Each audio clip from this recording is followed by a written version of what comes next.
check that real quickly. Couple refreshes on Facebook.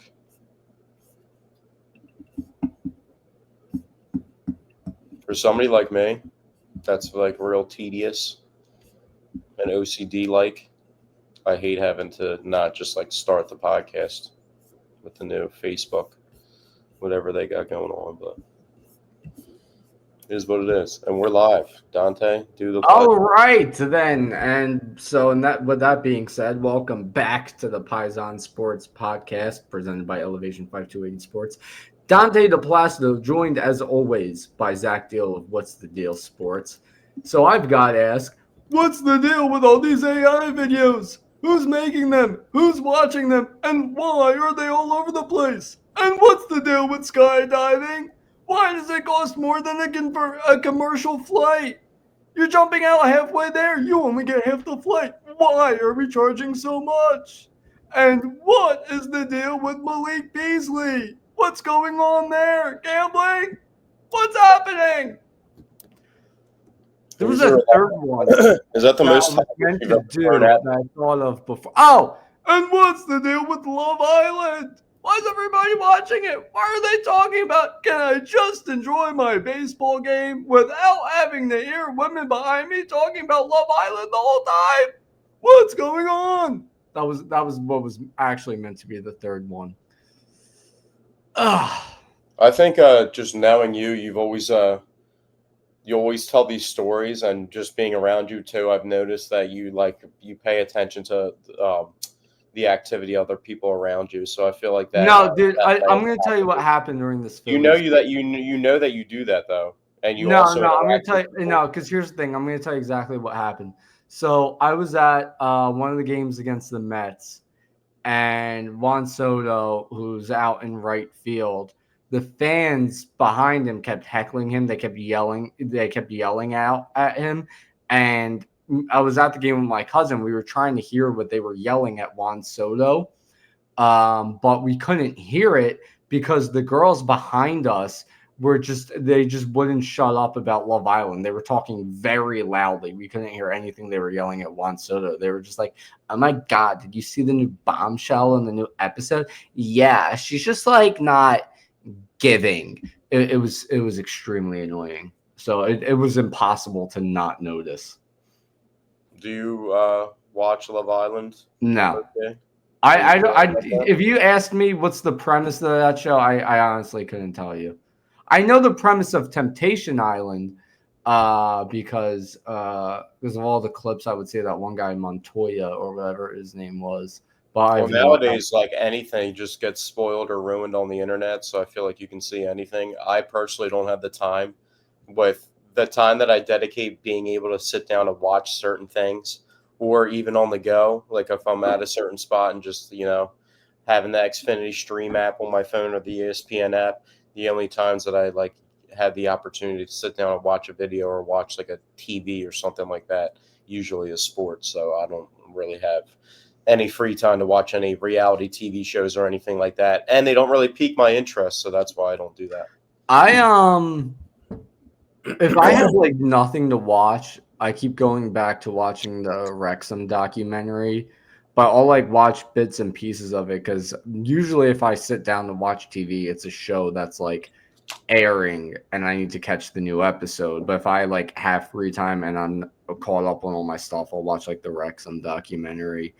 Right now I'm watching when it comes out, I'm watching Gordon Ramsay's Secret Service. It's like Kitchen Nightmares, but formatted more like Bar Rescue, and the current episodes take place in Philly, which is interesting. A friend of mine was actually at one of the restaurants for one of the tapings, so I've been on the lookout for that. But Squid Game just came out. I'm watching Squid Game. Gordon Ramsay seems to be very critical of other people, and I've seen people be very critical of his own restaurant. So I don't know if those people are trying to, create backlash and just, they're upset and they're trying to create those reviews based off of the way that he interacts with people about their food, or if it's actually true. So that's pretty ironic. Well, here's the thing. Gordon Ramsay has a million different restaurants. Like he's basically just like Yeah, an it's hard to owner for the micromanage each one restaurants. when you got so much going on. I Yeah, think. well, he also has like 20 different TV shows. There's no way. Like, I'd be shocked if he's micromanaging two of his restaurants. Like he has way too many to be like, But making who do you sure. think, besides Gordon Ramsay, micromanaging?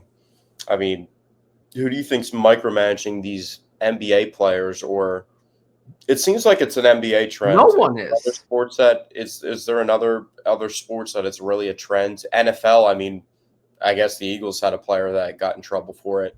Also, there was Calvin Ridley that got in trouble for it. I'm talking about Isaiah Rodgers last year, who's now a Minnesota Viking, 2-year, $15 million all-season deal with them. He got suspended for a year with gambling, so he was actually on the Eagles team and could have been useful when their defensive back group was an absolute complete mess in 2023. He was actually on the roster but suspended for the entire year. So they could have used him when they were going through the Eli Ricks of the world, even though Eli Ricks has a little bit of talent. It's just like he was like getting thrust into like the second and third cornerback roles at late into the season when they were the free falling as a team. But he had the issue. Calvin Ridley had the issue and got suspended for a while, and he left the Atlanta Falcons, went to the Jaguars, and then now he's on the Titans. So he's moved cities. Talented player, played alongside Julio for the beginning of his career. Is there any other NFL players that were getting in trouble for gambling? There's probably a couple low key All players. I can really think of is Calvin Ridley.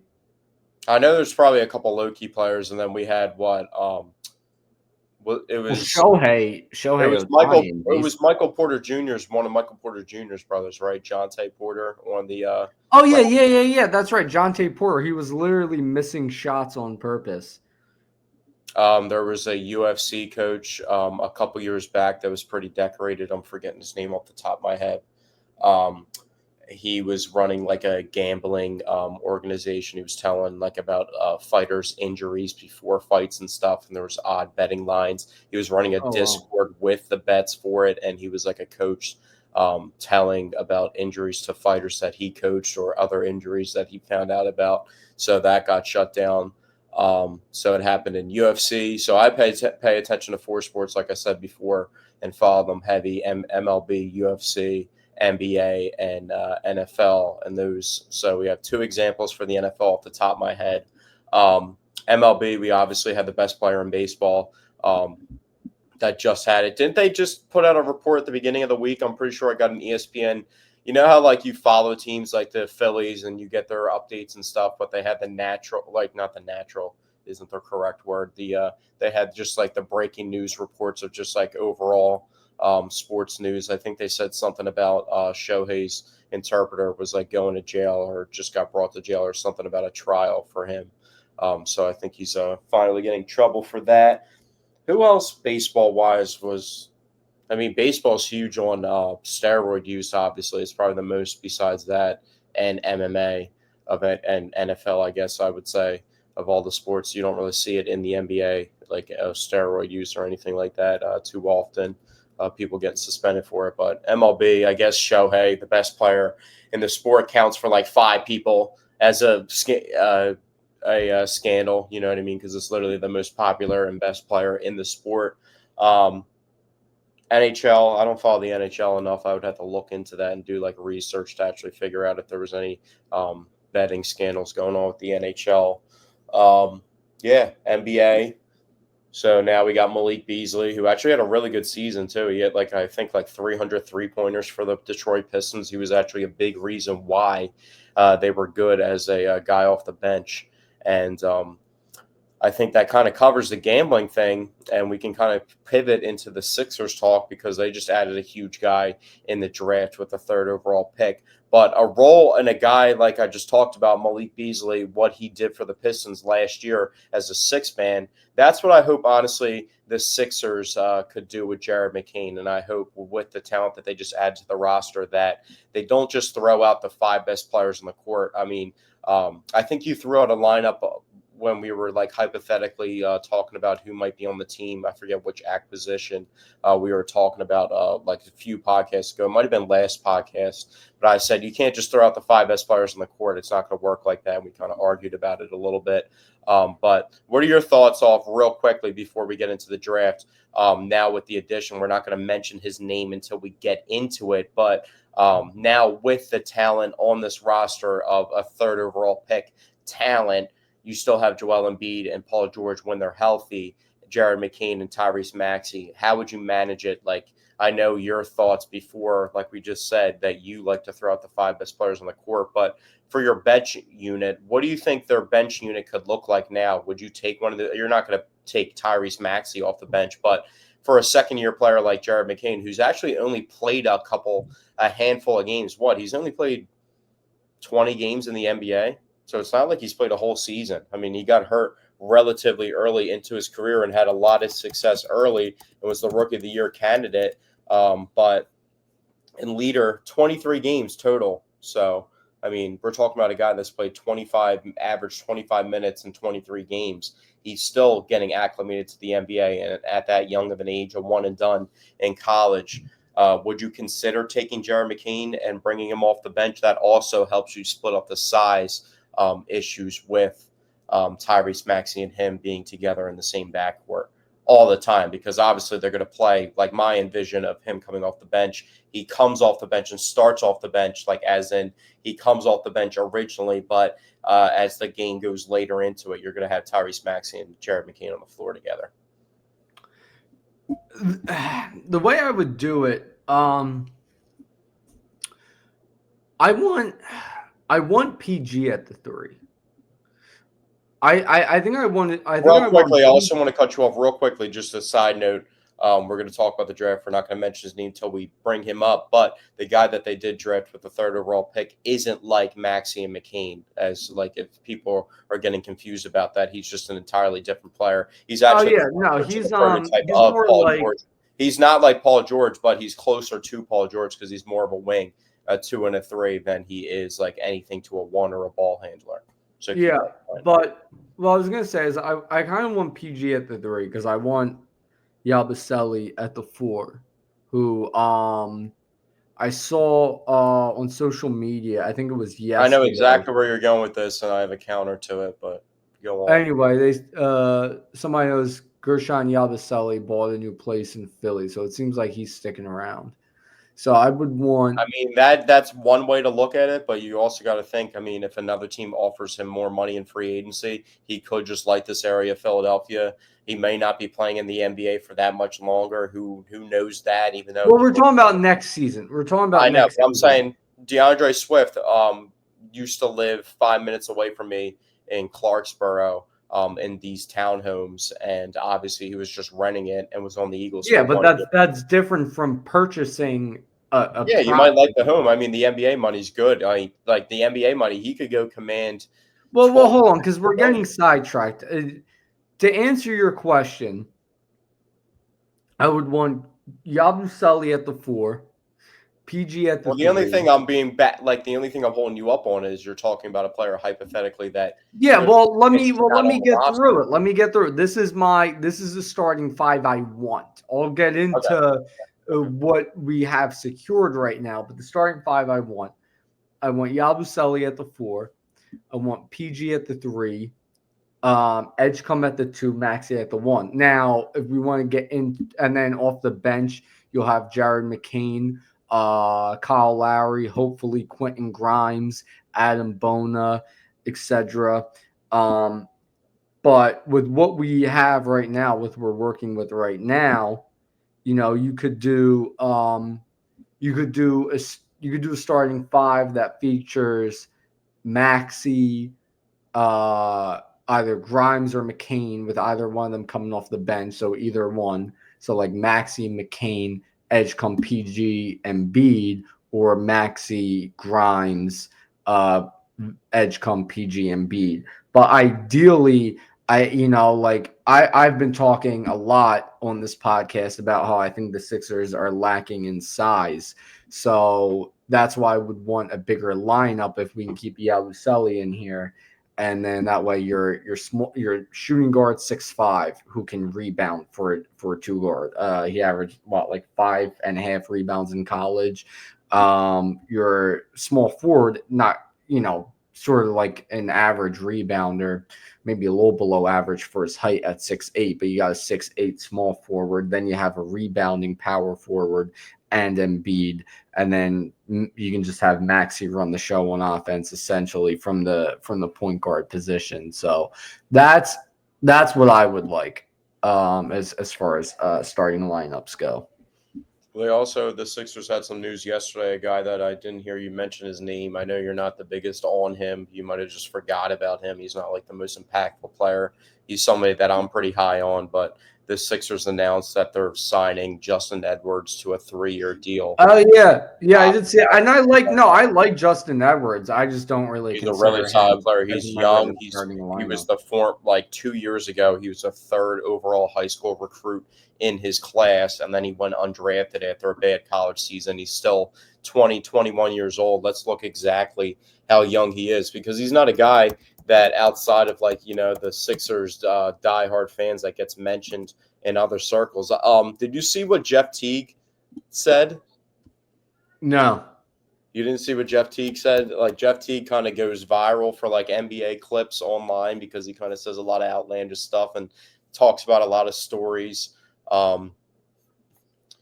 Talks about a lot of different stories through his time in the NBA, and there's a lot of funny stuff that he says. He's just kind of like a goofy dude, and but he was talking serious. Justin Edwards is 21 years old, turns 22 on December 16th, so like a couple of months into the season, he'll be 22. So he's still an extremely young player. But Jeff Teague was talking about how with Ace Bailey, the way that he was acting, the Sixers shouldn't sweat it because they have Justin Edwards, who's just better than him.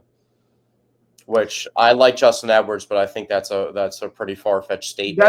That is a reach. But now that you bring up Ace Bailey, what I want to say is this, because on the podcast in recent weeks / months, I've been advocating for the Sixers to draft Ace Bailey because I thought he was a much better fit in terms of what the Sixers need.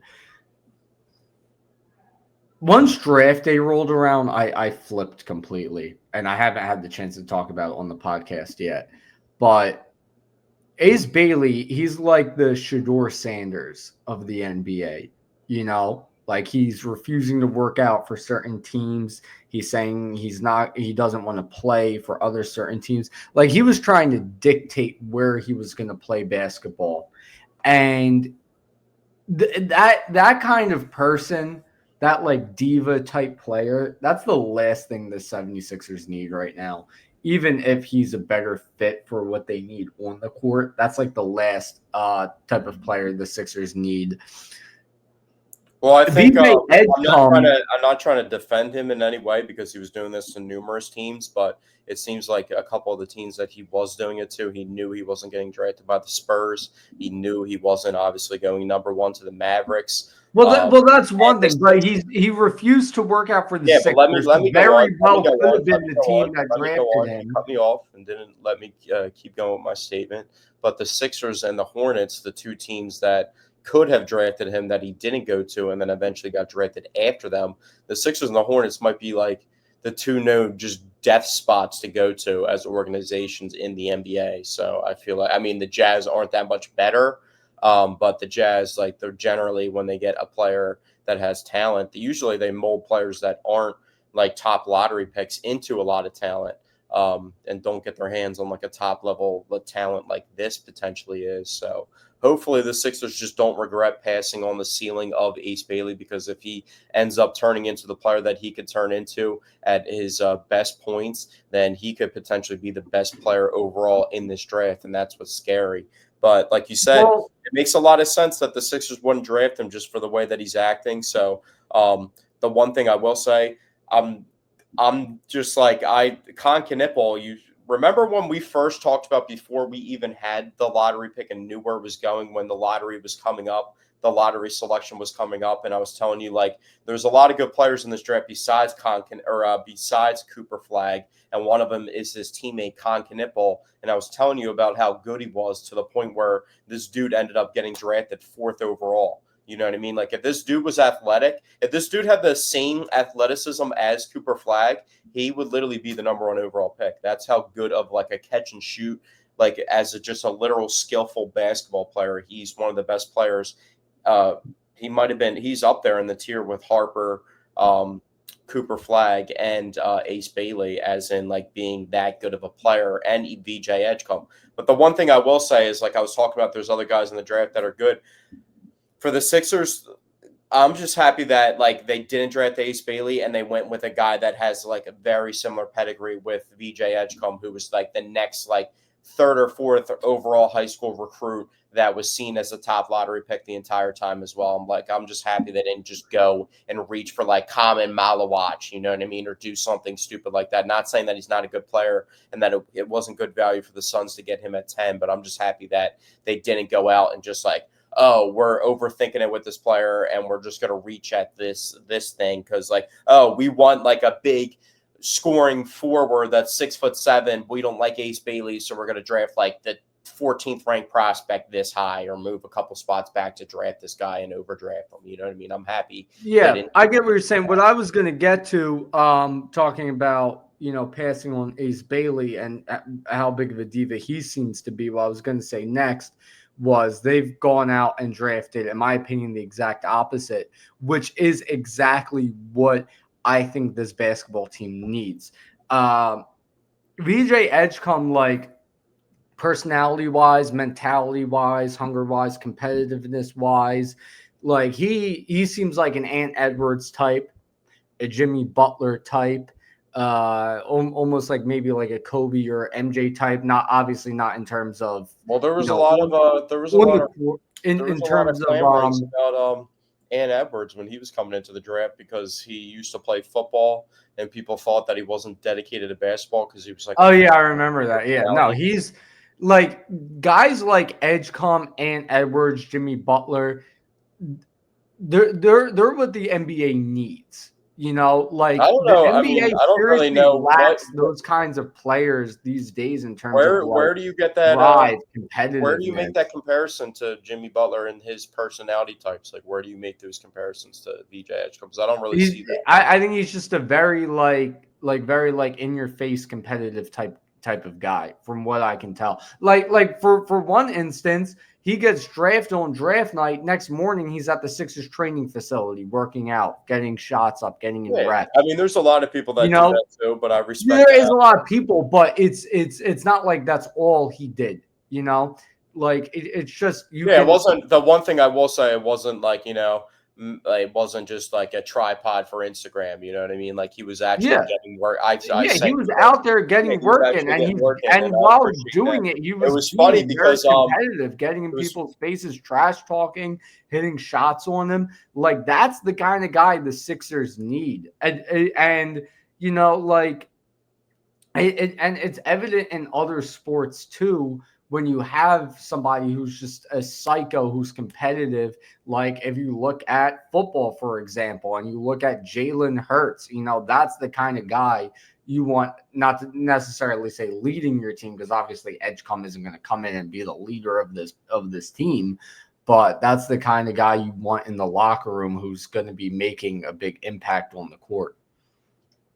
Yeah, and I'm like I said, if they were going, I think I said on the last podcast, if they're not going to draft Ace Bailey because that's the direction that it was going last podcast, and then there's a last leap of hope. I think I was texting you right before the draft. I still wanted Ace Bailey, but like I said, the fallback option, Plan B, being VJ Edgecombe, I would be okay with that, and that's the route that they went. But the draft odds were kind of swinging towards Ace Bailey, maybe being the draft pick at 3, the back end, but that wasn't the case. And they drafted VJ Edgecombe. Apparently, he was nervous for his workout and didn't shoot well for the Sixers, but that still didn't deter them. A lot of people think his college tape is pretty good, but he got drafted for what he showed on the FIBA circuit when he was playing for Bahamas national team.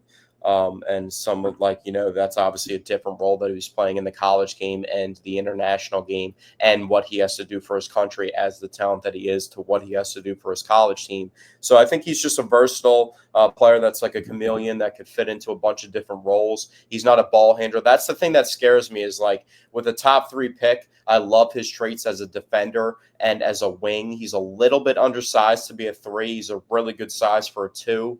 He'll probably play the 3 for the Sixers, or that he could play the 2 in the starting lineup. They just have to figure out, like, that's why I started off with the lineup question for you, because it's just going to be interesting to Well, see. I think here's the thing with him is although he does have a very good offensive game, I think with his defense, he needs to be in the starting 5. Like, it's better to bring No, I'm not saying offense that. off the No, I'm bench. just saying about No, where I he's know that's going. not what you're saying. That's just a Because point I wanted to bring up. you said you wanted Paul George at the 3, but there's a good chance that Paul George is going to be forced to play the 4, because Yeah. there's a chance that they could Ideally, start. I would want him at the 3, but I would not be surprised if Edge ends up playing the 3 and he I think plays I a good said it game. last podcast when we talked about it. I think before we even knew who they drafted, there's a chance that Justin Edwards starts, and you see the confidence they have in Justin Edwards as a player with him opting out of his deal, showing that he wants more money with them, and then them just be like, all right, we'll give you 3 years and we'll give you more money as a young player like that. So maybe he starts, or Quentin Grimes, who they still have to secure in free agency, who might go. Like you said, Yabusele, who I just didn't want to paint the picture with, because there's a good chance that he might just leave in free agency, even though he just apparently bought a house in Philadelphia. But I just saw a report that the Spurs are trying to poach him from the Sixers and get him to them. So, and they also just drafted a guy at that position, or a swing position between a big man, a 4 and a 5, as their second round pick, who had a very productive college season, and Janae Broom. And it's funny, he had a pretty nice chain before the draft that I saw about Janae Broom. It's funny because he was somebody that was just completely off about. I knew that he was dominant in college last year, and he had Auburn like highly ranked, and he was a dominant player. He was like the best player on that team. They had a bunch of, I think their starting lineup was like the youngest player was like, I could be wrong, but their youngest player was like 22 or something. They were all older, and he's about to turn 23. But VJ Edgecombe, there's videos of Ace Bailey and Dylan Harper watching VJ Edgecombe at the combine jump the vertical leap, and they're like, holy shit, like, what's going on with him? Like, that's crazy. Like, they were just astonished and astounded. And I don't know if you saw Janai Broom's vertical leap at the combine. He jumped 24 inches, and it was the most unathletic looking. Yeah, the one. Wait, are you talking about the guy who literally? Are you talking about our second round That's the pick who Sixers literally 30. missed? That's the Sixers second round pick. Yeah, But we're yeah, also talking about a guy that averaged his last year, his college stats were 18, 10, and 2. Like he yeah. was Like people dominating were talking. people. I like honestly, it kind of annoyed me that we draft this guy and all everybody can talk about is how he can't jump, and it's like, okay, it's like, is that all basketball is, the ability to jump? Like, come on, Well, like. the thing is, the reason why it's important for him is because people make it such a big deal. He's like 6'9", 6'10" on the undersized range. So Well, his yeah, playing defense. center, but he's not going to be playing the center position for the Sixers. He'll most likely be playing the 4 position, Yeah, which but that's at even that worse, size because is that would be really even worse undersized at all. to have those physical traits would be even worse as a 4, because you're even more unathletic to go out. I mean, if their teams are throwing out a Paul George or an Ace Bailey at you, athleticism wise as a 4, he's not going to be able to keep up with. Well, it also depends on matchups, though. That's the But the thing. reason why I'm But saying the size is because the defense that he played in college that was really good, people don't think it will translate because of the lack of athleticism and size. So that's just the issue with him. I But mean, we'll see with him. Listen, it's a second round pick, so I mean, you can't well, you know really. what also is interesting? He so he started off at McNeese State, or Morehead State, excuse me, Janai Broom, and he played well. He averaged in his second year at Morehead State, he averaged 16, 10, and 4 blocks, literally 3.9 blocks his second year at Morehead State. And then he transferred Jeez. to Auburn for his last 3 years. But I think it was after his first year at Auburn, so his third total college season, he actually enlisted into the draft, or it might have been before last season. He was in the draft, and the Sixers came to him and said that they liked him, but that he needed to work on some things with his game. So the Sixers liked him all along.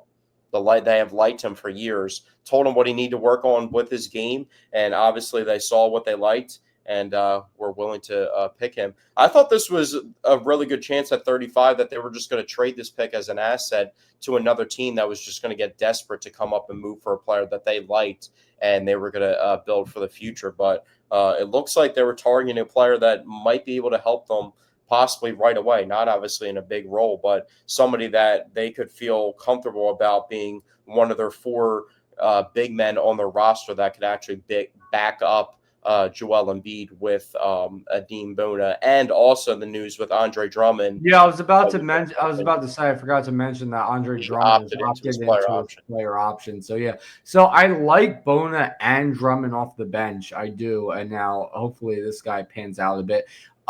Before I deliver Do my you think meatball, Andre Drummond is cooked? no, I don't think so. So do you think I think he's still got a so lot left in the tank. But if I you do don't also like Bona. if you don't think that Andre Drummond is cooked, then I think him opting into a $5 million per year player option, is like a really big win for the Sixers as their backup big men Oh for yeah, Joel. absolutely. I mean, as long as he can stay on the court, But that was Also, the did you issue with see everyone last year. NBA wise? You know how I pitched that draft trade when we were talking last podcast with the Hornets that they wanted to move up one spot and us taking Mark Williams off their hands. Yeah. Mark Williams ended up getting traded to the Suns, and they did this weird thing where they traded for Mark Williams. The Suns did. And secured it. And then the draft board fell a certain way that they didn't expect. So 2 minutes after trading for Mark Williams, they drafted Kamen Malawach from Duke, the big man. 2 minute, like literally real time, like 2 minutes after the announcement of the Mark Williams trade. Oh, that's pretty funny. Yeah, I wasn't able to catch the draft at all. I was working. It ended up being a long night of work. So I didn't end up catching it at all. But I was able to catch up on some stuff afterwards. One last thing before I get into my meatball of the week though. I will say for the first time in years, I'm actually excited about Summer League. I'm very excited to see Edgecombe on the court in Summer League. I wonder what other players they're gonna. I'm trying to think about like the Spurs. Wemby, for obviously, is not playing in the summer league. Dylan Harper is. Maybe Stephon Castle plays in the summer league. I'm trying to wonder. I'm trying to wonder if somebody like Justin Edwards or Yeah, he's going to I play. doubt Jared McCain since he's coming off an injury. He might though, because I just talked about it. He only played 23 total games. Yeah, so if we end up with a summer league of McCain, Edwards, and Edgecombe, I'm definitely going to be Bone is going to play too, but I'm watching. just the reason why I'm bringing up the Spurs roster randomly is because I'm trying to think off the top of my head with teams that drafted in the lottery with guys that'll likely play in the summer league. And thinking about it now, there's a chance that the Sixers just walk away with the summer league title if they're going to roll out McCain, Edgecombe. Oh yeah, if they roll out those three guys, absolutely. But anyway, it's time for my meatball of the week. And although we've already talked about it, my meatball of the week, excuse me, is Ace Bailey. Because this is a guy who very easily could have went third overall in the NBA draft. Screwed that up by refusing to work out with the Sixers. But more importantly, why he's the meatball of the week is because he mentioned he specifically did not want to play for a certain team that then ended up drafting him. So, you reap what you sow. And now everybody looks at you as a diva, as a Shedeur Sanders type. You have a bad reputation on you already. You're not a very likable player. So your brand is looking bad. You're playing for a city you don't want to play for. And you get less money because you weren't drafted third overall. So, Ace Bailey, you're my meatball of the week. The thing is, he seems comfortable with all those things, so I guess it is what it is. Yeah, I still like him as a player. I'm actually happy. No, I love him as a player. Don't get me wrong. I'm happy I don't Utah like him drafted him and not like a team like like some stupid stuff happened, like where let me paint a picture that might like the Thunder had the 15th pick. What if the Thunder just came up with the 15th pick, offered it for the 5th pick with the Jazz, and like when he was sliding and like gave up a couple other assets that weren't as important to their championship run, like not a Caruso, but something like downward of an asset like Caruso, and they moved up and like they just added that asset to the roster of Bailey with Chet Home, like all like I'm happy something like that didn't transpire where like a team was able to capitalize on his slide in the draft and come up that already had a lot of talent and was already had a lot of momentum in the league and just were able to, you know, capitalize on that talent. But there's some other players in the draft that, you know, are going to be good. This was actually a pretty decent, good draft. Oh, way better than last year's draft. I saw a post the other day. It was all the number one picks from the last 10 years. And I saw the number one pick from last year, and I'm like, I don't even remember this guy existing. And a lot of the comments were like, who even is that guy? Like, that's how bad last year's draft was. What's his name? Zachary something? I don't even fucking know. Zachary Ricochet, and then you had it was a bad draft last year. Zachary Ricochet and Alexander Sarr are probably going to go down as like the two most forgotten about 1-2 back. Oh yeah, easily of the NBA. Maybe. Easily. I think the Anthony Bennett draft, I think Vic Oladipo went right after him, so he's way more of a notable player than those guys are at that point in their careers. So, but yeah, that's just the NBA. It's just a weird thing. There's weird trades that go. Like, did you see the Kristaps Porzingis trade? Yeah. Like the Celtics, I think, got back. What other trades? The Celtics, you know what the Celtics got back in that trade?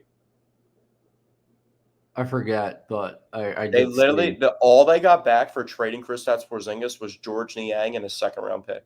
Oh yeah, that's right.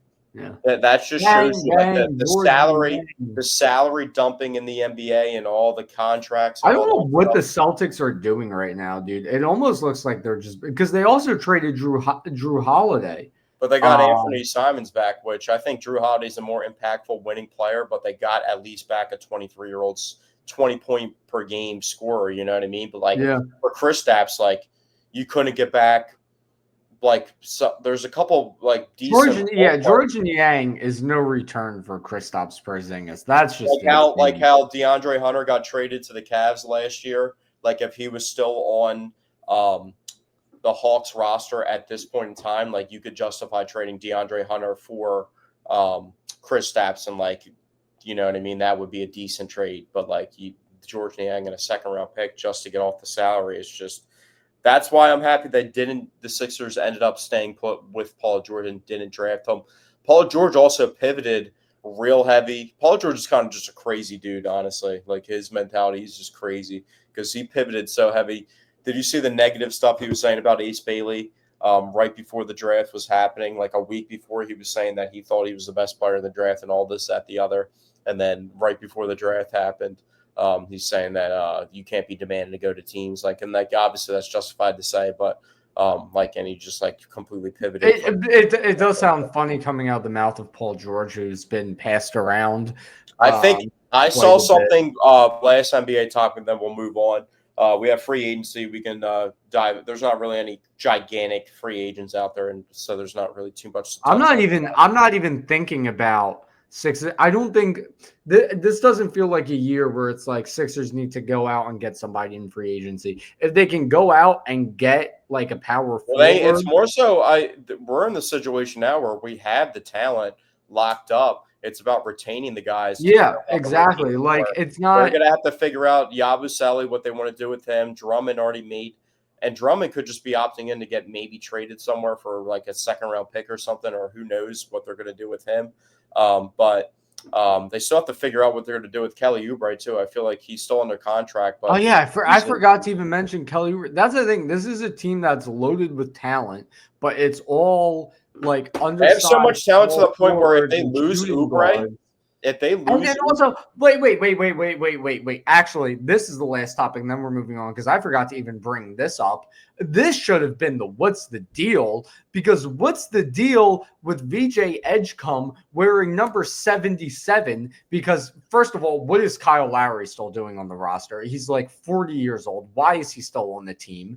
Why is he? I mean, oh I yeah, I guess I can forgot that he's understand wearing him not giving up 77. his number to Edgecombe. Luke is the But only why one is that Edgecombe's backup playing number 77? It's such a bad number. It's the worst number I've ever seen on an NBA player, especially for a two guard. Maybe if you're like a big dominant center, maybe like I could picture somebody like Boban wearing 77, but for like an elite athletic shooting guard to wear 77, it looks so bad.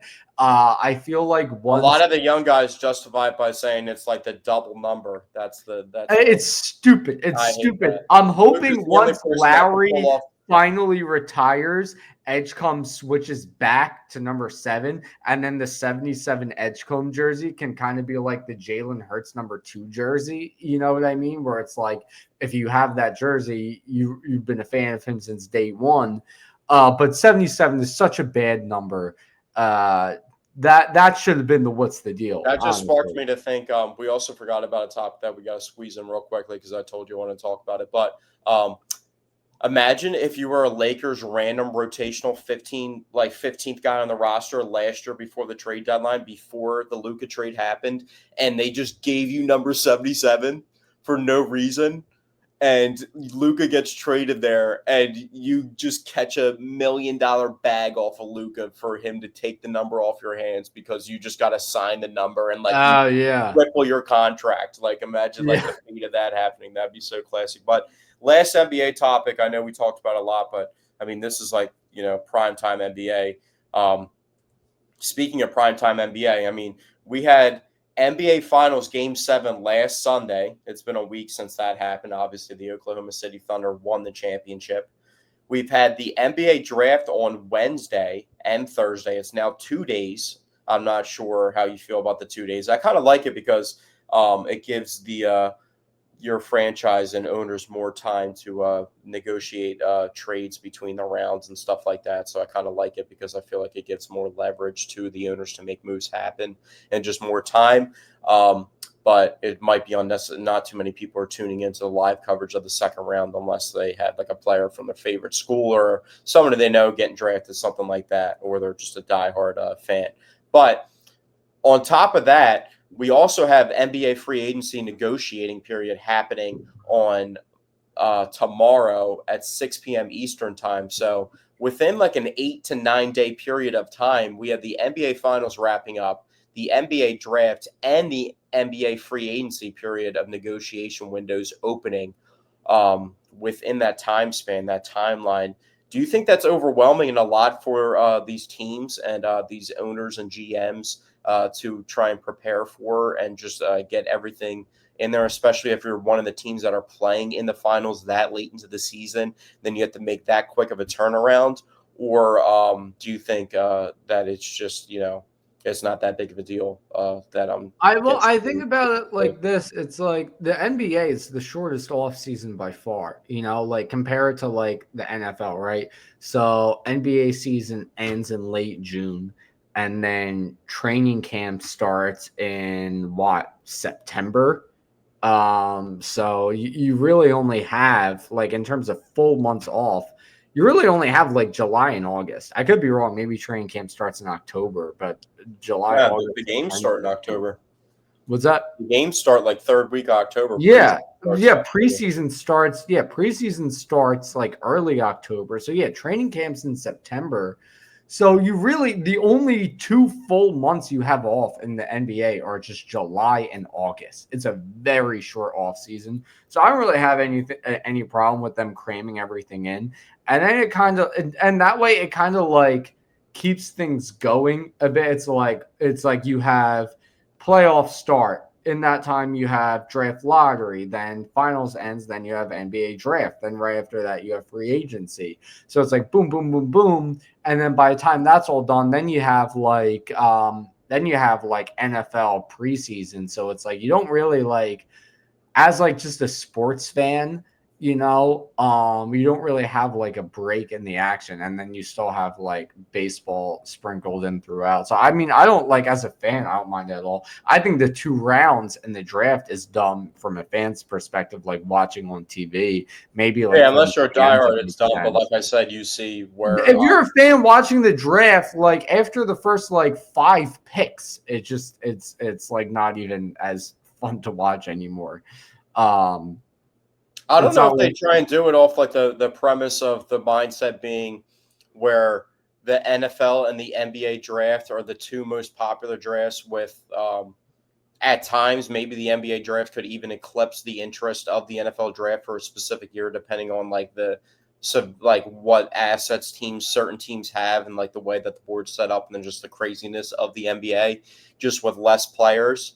Um, and that's just like a big difference between the sports. But the NFL draft is like the king, and then the NBA, and then like who's you got to be a psycho to be watching the MLB draft. You know what I mean? I think the NHL draft's taken place this weekend as well. Might have been Friday and Saturday, two different. And I'm not the biggest hockey guy, so I don't pay too much attention to that. I was happy when the Flyers got Madvey Michkov a couple years ago, but I don't pay too much attention to what's going on with the NHL draft. So I don't know if the NBA is just trying to capitalize on like the interest of the draft itself and like what they think it is, like the interest of like just the general public of it being like the second most interesting popular sport in the US, like draft, or it's that, or I don't know. But yeah. Well, anyway, let's move on now because we are running out of time a bit. So let's move Hold on. on, we have breaking Sixers news. Oh my god,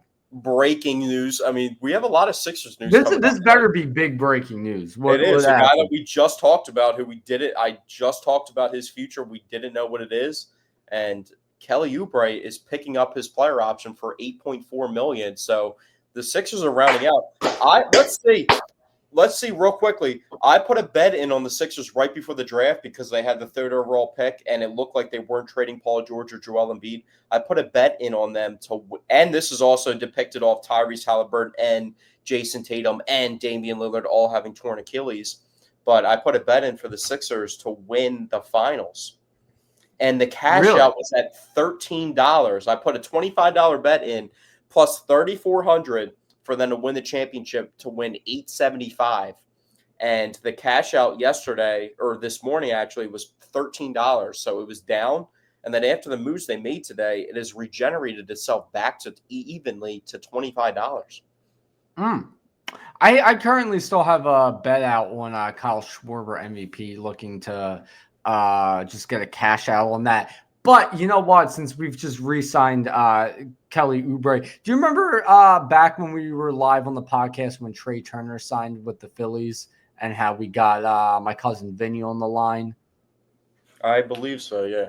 Yeah, if it's all right with you, I'd like to get a live caller here on the podcast for this breaking news. This feels appropriate. You calling him up now? Yeah, let me call him up. Let me get him on speaker. Let's get a live caller on the podcast. Because you know what? I feel like he should be a reoccurring character. Cousin Vinny. What does Cousin Vinny have to think? I don't know. We'll see if he picks up. Hi, you've reached Vincent. He didn't answer. Oh, well. So that's great breaking news. Sixers fifth best odds to win the East. Also, outrageously, obviously has the talent to do it. I was looking at the MVP odds for the NBA. Joel Embiid was 9th in the MVP odds for next season. Oh wow, that's crazy. But anyway, let's spend 10 minutes talking about our next topic, and then I'm gonna have to head out of here. Let's talk Phillies, man. They're confusing me.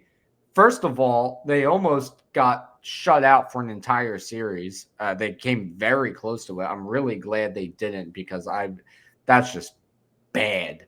They did score a run, but that was a really bad series. I think they were scoreless for like 26 consecutive innings. Yeah. So they did really bad against the Astros.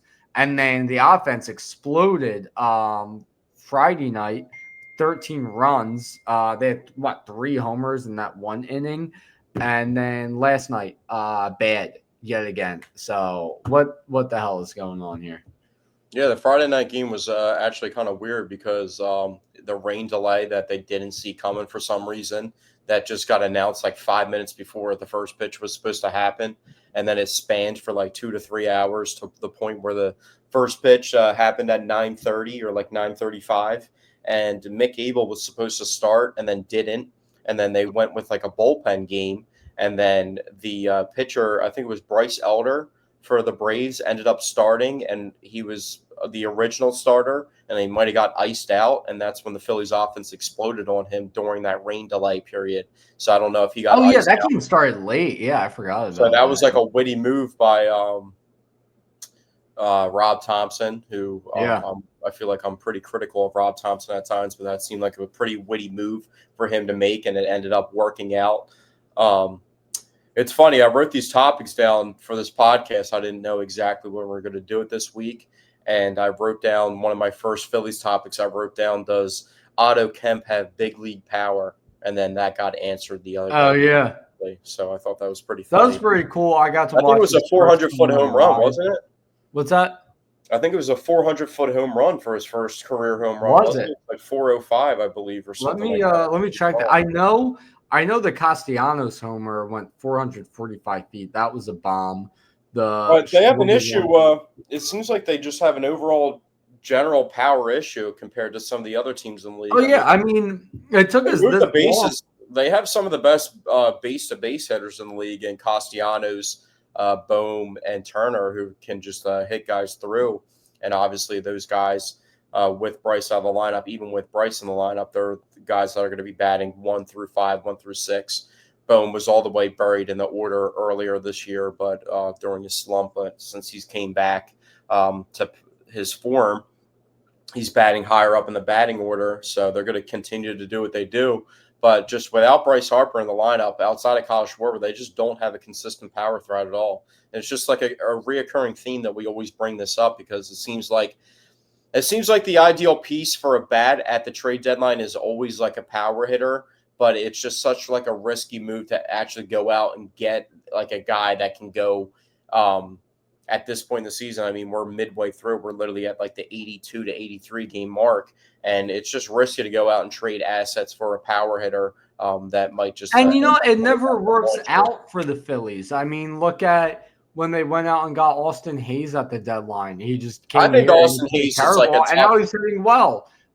Hitting well average wise. He only has His 60 was homers. also like he had like he had like a internal infection going on. So like his was like a whole nother story. You know what I mean? Like I feel like his is like an outlier situation, but there's other guys that they've targeted that just really haven't made an impact at the trade deadline that they've went out and got. No one they ever really, other than like the 2022 trade deadline was such an outlier because it was like the only deadline where they actually acquired players who made a big impact, that being Brandon Marsh, Edmundo Sosa, and David Robertson. Noah Syndergaard at times did some good stuff for the team, but like outside of that trade deadline, every deadline has just been a complete flop for the Phillies. I keep thinking back to it is like what their last impactful trade deadline move was the Gene Segura trade, I guess.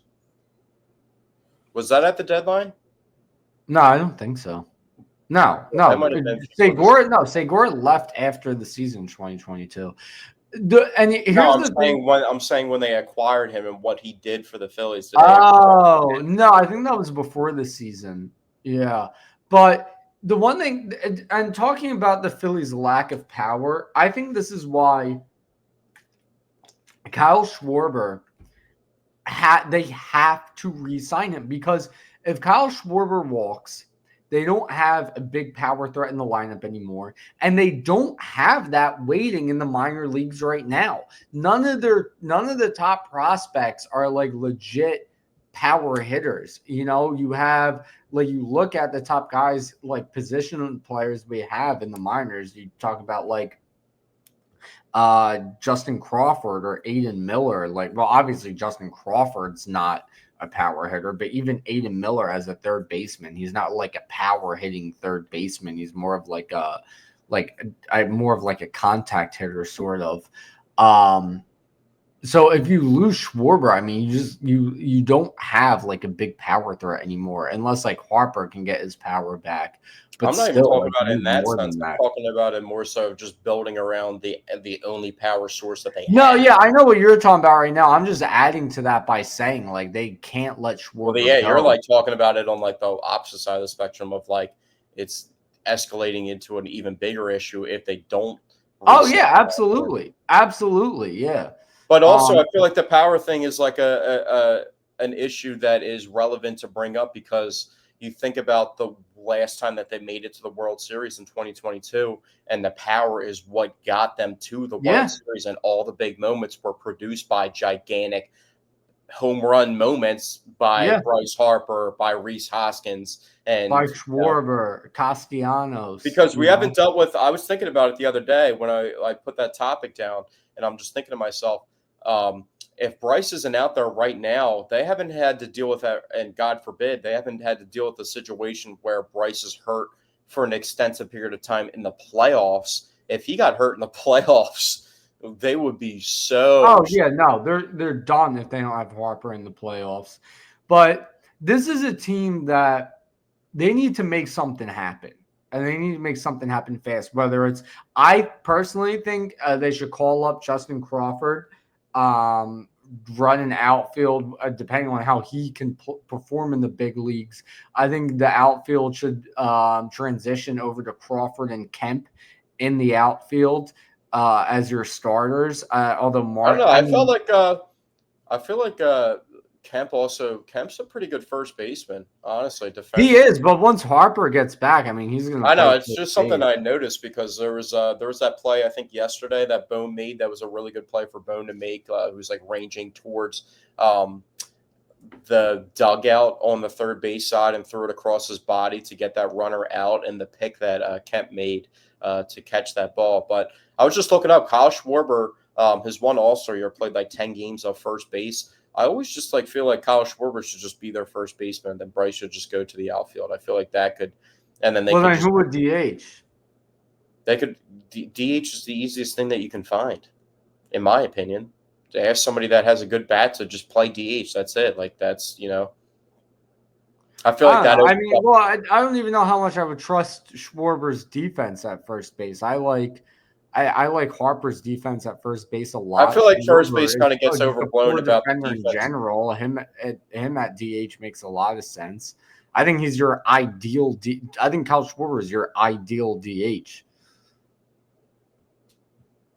I mean, yeah, he's ideal, but I feel like you can maximize like the bats in your lineup to have a more lethal offense if you could like squeeze him into somewhere on defense in the lineup that wasn't as important. Not saying that first base isn't important at all because it's one of the most important positions, but I just feel like personally it kind of gets overblown at times to how important it is and like what first base like you're not always tasked with trying to make like a diving stopping a single to go into right field play. You know what I mean? That's not By the always. way, going back to Justin Crawford, I'm just checking in on his stats right now. In AAA, his average has gone up since the last time I checked. He's batting 335. He's batting 335 with 26 stolen bases. I mean, his on base percentage is Do you think 409. he could? Do you think that average could actually translate to the big leagues, and he could actually spark the offense? Because I Well, that was it's something else that 1,000% something worth else that I had written down finding was what out. could spark this offense besides Bryce coming back into the lineup because that's just the Yeah, I natural mean, no, cop out it's definitely answer. But worth finding out. I think he'll easily be an upgrade over well, that's why I Verlander. was just like suggesting it's always just like a pipe dream about Bryce going back to the outfield. But I just always talk about like someone like one of their bigger bats going to the outfield because that just opens up the outfield to be more productive offensively because that's where they lack is that. And it's funny because I just heard that I don't know if you heard about Max Kepler complaining about the opportunity that he's gotten and saying that he hasn't gotten a fair shake. It's ridiculous. Like, because He's no, he played started 2/3 of out the game. the year as the starting left fielder, but he just hasn't been hitting well. So now you would be the starting left fielder if you were hitting the ball well. I just don't understand how you complain about playing like 60-something games out of 80-something games. It's not like you're playing 30 games out of 80. You played and you're hitting and you're doing a terrible job. Like, get the hell out of here. He's been batting a little bit better recently, but like he's acting like his shortcomings at the plate are because he's not in the lineup all the time, where he's literally he basically is. Yeah, they need to just get rid of him. I want to see him gone. Yeah, we'll see what they do. He could be somebody that could just be moved at the deadline or moved to the bench at the deadline as a bench bat, like I always talk about. But we talked about Bryce's like issues with injuries, and that's just like seems like a thing. And it just seems like it's not really talked about the same way that like Joel Embiid with the Sixers injuries are talked about. But how much longer do you think the Phillies could really just like afford to have Bryce just consistently be getting hurt? And I'm not saying it's like his fault that he gets hurt. He gets like hit on the wrist or hit on the elbow, and then other things in his arm start acting up, and he always gets hit by pitches or stuff like that. But how long do you think the Phillies can maintain this championship window that they're seen in right now, with Bryce being the face of the franchise, but always being perennially injured, even though I'm not too worried about it. And this is going to have to be our last topic, but I'm not too worried about it because as long as they keep making the postseason and he's available for the postseason, that's all that matters. If he misses 20 games a year, it is what it is. And hopefully the trend stops, because it seems like every time it's just shit luck where he gets hit with a pitch or something. It doesn't seem like it's really a result of him just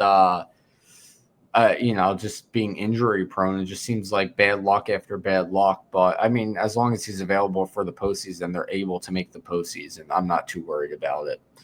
I mean, he freaked out. Blake Snell and him went go way back, and when he got hit by that pitch in July a couple years ago by Blake Snell, he was obviously visibly very upset, and he reacted a certain way. I just couldn't even imagine the reaction if like he got taken out in a playoff game by an errant pitch like that, like how he would react, the frustration that he would have, and just the frustration in Philadelphia if something like that were to transpire, because that seems like the ultimate Achilles heel for him is getting hit by a pitch and just being out for numerous periods of time. But as we're wrapping up the podcast, a couple more MLB topics real quickly to run through. We haven't mentioned this, but it's been thrown out there for a couple weeks as a report. A couple weeks ago, it was reported that Zach Wheeler is going to retire at the end of his contract in 2027. So, that news came out a couple weeks ago. We haven't talked about it yet. That's right. Yeah, that's not news that we'd like to hear, but that's 3 more years. It makes sense. I mean, he's already, I think, 34, 35 years old, so he'll be 30. Yeah, it makes a lot of sense. The contract, so not everybody. I want to look at real quick. How many career wins is he at? He's at 110. Okay, so he's not hitting 200. Definitely not. But he'll. I think he'll. So at the end of the 20. So he's got 2.5 more seasons left. Let's see. He gets another set. It sucks. He's at 130 wins. Yeah, it sucks. He'll go down. He'll go down as an all-time Philly starting pitcher, man. Yeah, for sure. But he's just. I mean, he's had a sub-3 ERA every single year as a Philly besides 2023. He should have. He's one of those guys in the top 3 voting of the Cy Young for numerous seasons, and he just hasn't had one on his resume. Yeah. Just to look real quick, 2020 he finished 12th in Cy Young. 2021 he finished 2nd. 2023 he finished 6th. I don't know how 2022 he wasn't in the voting at all. Maybe because he only started 26 games, and then last year he finished 2nd. Yet again, he should have a Cy Young by now. I think it's ridiculous he doesn't, but he's also known as one of the best playoff pitchers, so I'll take that over all that other stuff. Couple more things. Midway point of the season, so we're looking at how everything shapes up. I think one of the X factors for the Phillies is the health of their starting rotations, because I don't know if you saw Griffin Canning, the Mets pitcher, went down with the Achilles injury. He's out for the season now. Oh, wow. So Spence, who was it? Who was the pitcher for the Braves that went down for the season a couple weeks ago. I forget his name. That he went down as well for the entire season. So Chris Sale's also injured with a rib injury. Sandy Alcantara. I mean, the Marlins are on had a 6-game win streak cooking a couple days ago, but they're not as relevant. But he was pitching better, but he's not the same pitcher that he used to be. So I feel like the health of the Phillies starting rotation is going to be the X factor in the NL East race because the Mets. Well, not only that, but their depth too. I think I think the Phillies have phenomenal depth at starting pitching right now. Although Taijuan Walker struggles in the bullpen, he looked good as a starting pitcher. When Nola comes back healthy, as long as he starts pitching well, then you look at McAble as a depth piece. You got Andrew Painter in the minors, who they could call him up at any point in time if somebody were to get hurt. You know, I think they have a lot of really good depth in the starting rotation. So that just randomly sparked my brain that I hope that they're not having this mentality that they know that Andrew Painter's like the next prospect to get called up, that it's holding back other prospect position players that are getting called up. Listen, we need to get Crawford up here. This is ridiculous. He's batting at 330. And it's a known issue. It's not like we're trying to force him onto the field and find a spot for him and not play him in a natural spot where he literally could help this team in their most lacking position. So I don't. Yeah, it's so ridiculous. Call him up already. Get rid of Kepler. But the Mets are free falling. They're having a tough time. I mean, the Phillies are, and so are we. That's the problem. Yeah, but the Phillies are in the lead the Phillies are in the lead in the NL East, and the Mets are free falling and just they got to win today. And I think the Phillies. I think when they're both at full strength, honestly, the Phillies are just better unless the Mets upgrade the roster. Yeah, no, I agree with that. The Braves have a very talented roster. You could argue is easily more talented than the Phillies. Oh, we got Oh my God! Wait, sorry, not to cut you off, but today, 1:35, we got Ranger versus Strider. I am excited for this one. Ranger, ever since that first start, he's been insane. I actually want to bring this up, and then we actually really got to head out of here. But Ranger has 9 quality starts on the season already, which ties him for, at the time I checked, it tied him for second on the Phillies roster, only behind Zach Wheeler, which in the amount of time he's been here, I mean, that's just Zach Wheeler literally is the league leader, or was the league leader in quality starts. He's second now between Schwellenbach is actually 13, is tied for the league lead with Max. Yeah, because Wheeler would be I think Wheeler had 11 when I had checked originally, so I think he should be at 12 now. But I mean, for Ranger to only pitch 10 outings and have 9 quality starts, he's been lights out. Yeah, I was talking about trading him, and I was kind of wrong about that. Just like looking at the contract itself, he's definitely somebody that can help them. I still think he's gonna at some point go to the bullpen to help them in the playoffs, just because he's known that he can do that. Not saying that like it's like a demotion for him to do that, but don't you feel like real quickly Jesus Luzardo just like is like quickly just like fading into just being less and less reliable, and you're confident of what he's going to do out there on the mound, and it's just kind of sad because we just had such high hopes. I don't know if he's going through a recent rough stretch or slump, but I just feel like he's just not pitching well at all right now. Well, he's been a bit up and down. I mean, 5 innings, 2 runs against the Braves. It's not a bad outing. So I don't know. We'll see if he can get back to the form he was at before. But against the Mets, he pitched 6 2/3, no runs. Against the Braves, 5 innings, 2 earned runs, not bad. He's had, and looking at his past 10 starts, he's had 3 bad starts, the one against the Marlins, the one against the Blue Jays, and the horrible, horrible one against the Brewers.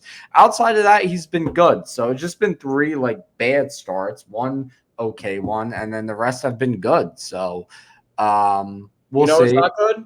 Last thing I'll leave you on. The bullpen ERA. And the thing that doesn't help it out is Jordan Romano giving up absolutely. Jordan Romano, I was low on him at first, and then he started pitching well, and I was high on him. I am very low on him. He's awful. Get him out of here. I'm just waiting for the next 3-run home run that Orion Kirkring gives up for you to come back on here and pivot from what you said about him. I'm never giving up on Kirkering. Never. Okay. Well, that wraps it up for episode 103 of the Paisan Sports Podcast. Thank you guys for tuning in. Maybe we'll have some Sixers free agency news. We just had a couple trickle out to us during the podcast live. So we know a couple players that are coming back to the roster. They obviously had the draft, so I don't know how active they'll be in free agency. There's a couple guys they need to retain. Eagles, it's a little dry right now for Eagles news, but we'll come up with some topics for you guys next week. And as for the Phillies, hopefully Bryce Harper is back in the lineup this week. I think he was taking like batting cage practice that they showed on the broadcast. And there's rumors that he could be back for the Padres series. That would be huge for me because my cousin is a Padres fan and we always bet on the series. And two of my Phillies jerseys I have right now have come from my cousin because he buys me jerseys when the Phillies beat the Padres in a regular season series. So hopefully we can do it again and I can benefit from another jersey with Bryce Harper back in the lineup. But yeah, that about wraps it up. The last thing I'll leave you guys on. Everybody knows I'm a big UFC fan. We had a big UFC fight last night between Ilia Topuria and Charles Oliveira. And Ilia Topuria, undefeated fighter, went to 17-0 with a first-round knockout. He's knocked out three of the greatest fighters of all time back to back to back. And Dante, take your glasses off real quickly. See if I saw this picture loaded up on. Pretty sure I do. And look into the camera. Let's try and see if I can get this photo loaded up for you guys. Let's see if we can see a resemblance. There's a little glare back here, but I think that's pretty accurate that Dante. I think I kind of see it. Maybe if I like rotate my head a bit. You have too much hair is what it is. He has a buzz cut now. He like has a layer down. If your hair was like flat. If I had a buzz cut, yeah. And I used to rock that. I used to rock that buzz cut and beard too. So honestly, you should get a big chest tat, like the Paisan Sports Podcast logo on your chest, literally. Right not there, a bad idea. Elevation 520 Sports logo right underneath it. Yeah. And then maybe put like a Slim Jim sponsorship up here. What if I just fill my body with sponsorships and that's how? And then like a big heart with a big glizzy through it on the other side. Okay, well that's gonna do it for this week's episode. I thought you were gonna finish the intro, but that will do it for this week's episode. Thank you guys for tuning in. We'll be back with you next week.